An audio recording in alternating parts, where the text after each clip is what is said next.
Claremont, Tasmania, Monday, August 25th, 1969.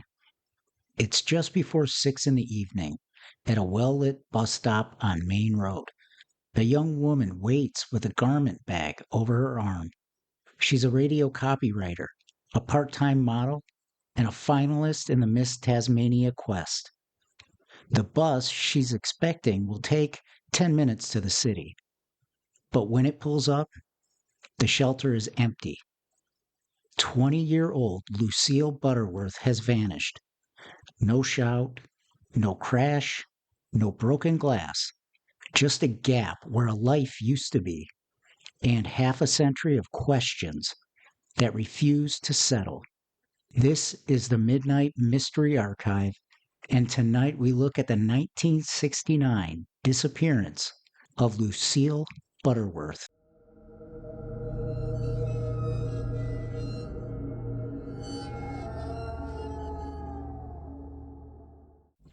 Lucille Butterworth was known in Hobart. She worked at 7HT Radio writing copy, modeled part-time, and was set for a quest rehearsal that evening. Friends called her bright, punctual, and organized.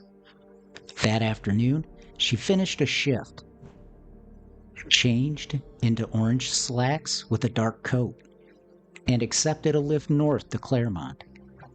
From there, she planned to catch an evening bus back into town. A simple hop south along the Derwent.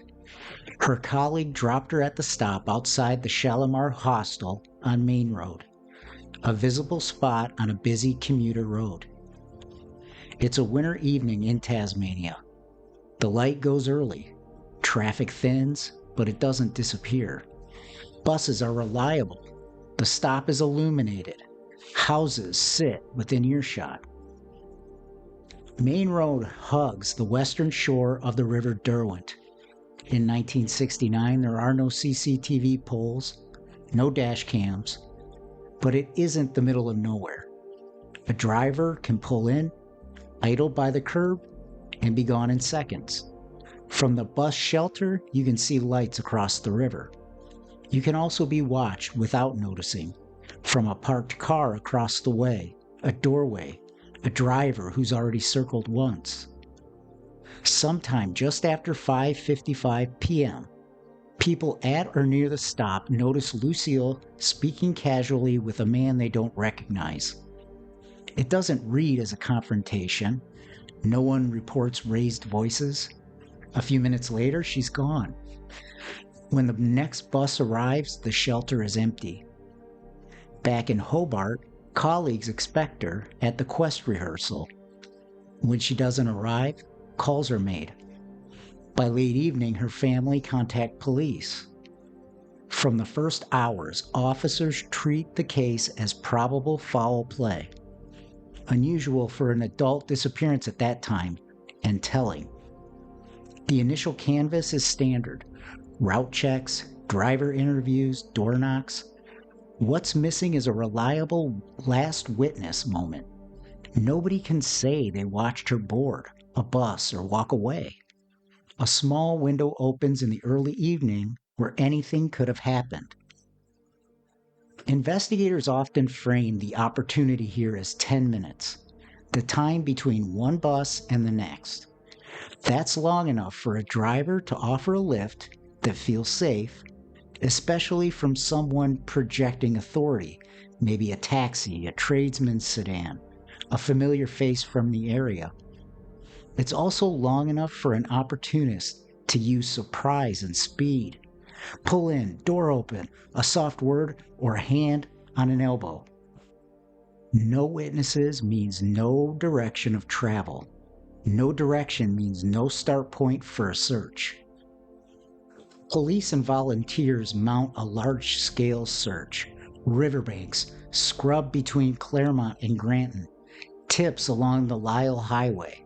Divers are sent into the Derwent. There's no trace, no clothing, no handbag, no remains. Within weeks, a vehicle of interest emerges, a turquoise Holden, the older FEFC body style, reportedly seen cruising the route. That color stands out. Investigators also look hard at Geoffrey Charles Hunt, a handyman and convicted sex offender associated with a similar car in that era. Hunt denies involvement. Without any forensics or an eyewitness, there can't be any charge. Another name arises in the file: John William Wakefield, a serial rapist and tax driver who moved around the Hobart area.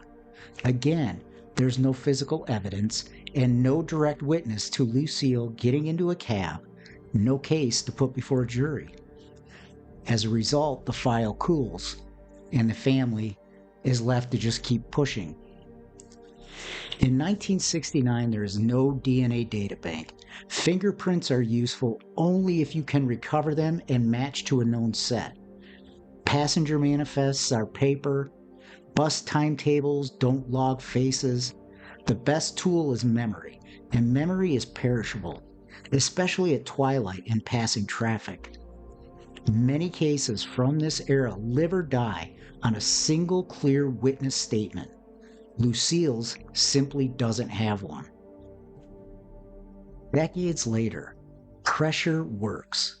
In 2015, a coronial inquest is convened. Over months, it hears more than 100 witnesses and revisits 6 boxes of material. In 2016, Coroner Simon Cooper delivers his findings.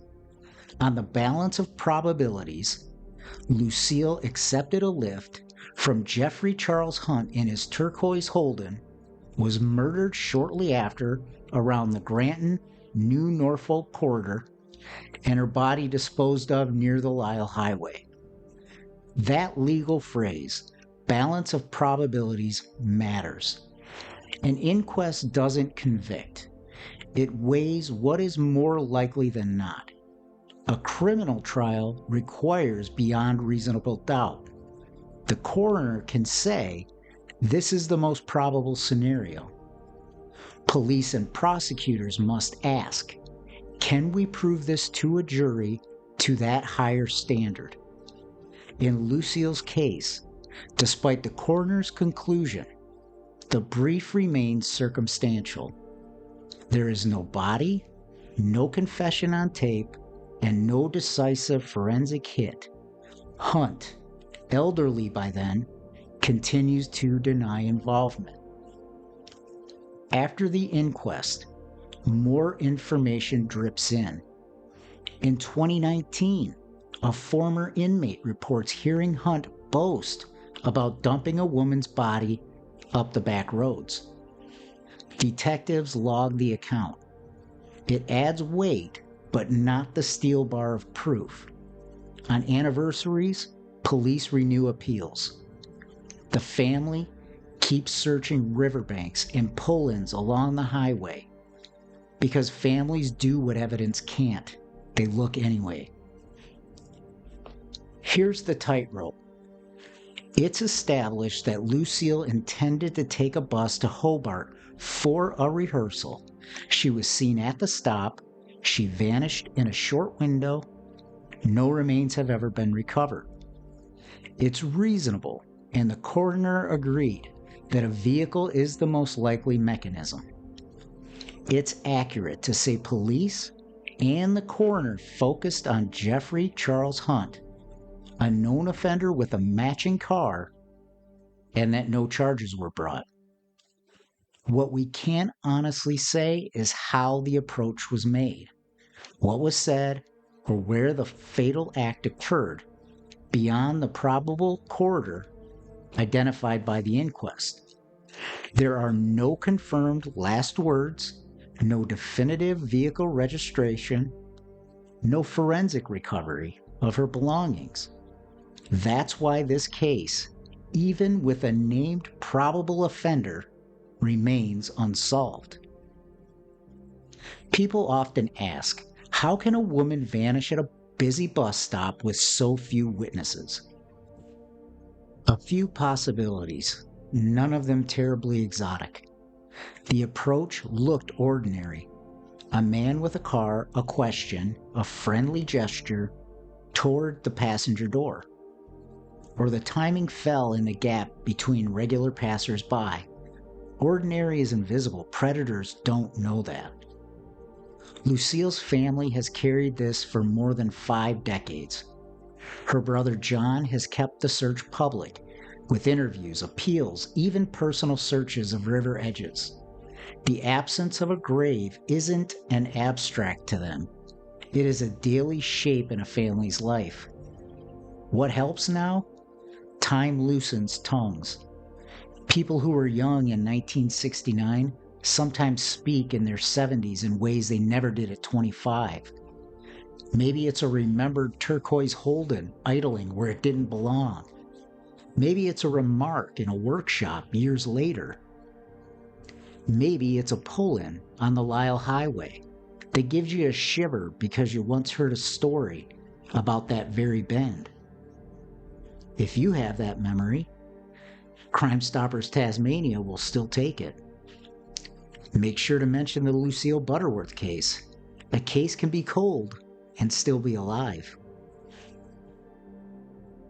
1969 was a long time ago, 56 years. But silence isn't proof, and an absence isn't an answer. Somewhere between the Shalimar stop and the Lyell Highway, Lucille's last steps crossed someone else's plans. It only takes one small detail to make a map where there wasn't one. If you know it, say it. This has been the Midnight Mystery Archive and the case of Lucille Butterworth from 1969. Find us on Apple Podcasts, Spotify, Amazon Music, wherever you get your podcasts. We are also now on TikTok. Join us there. Until next time.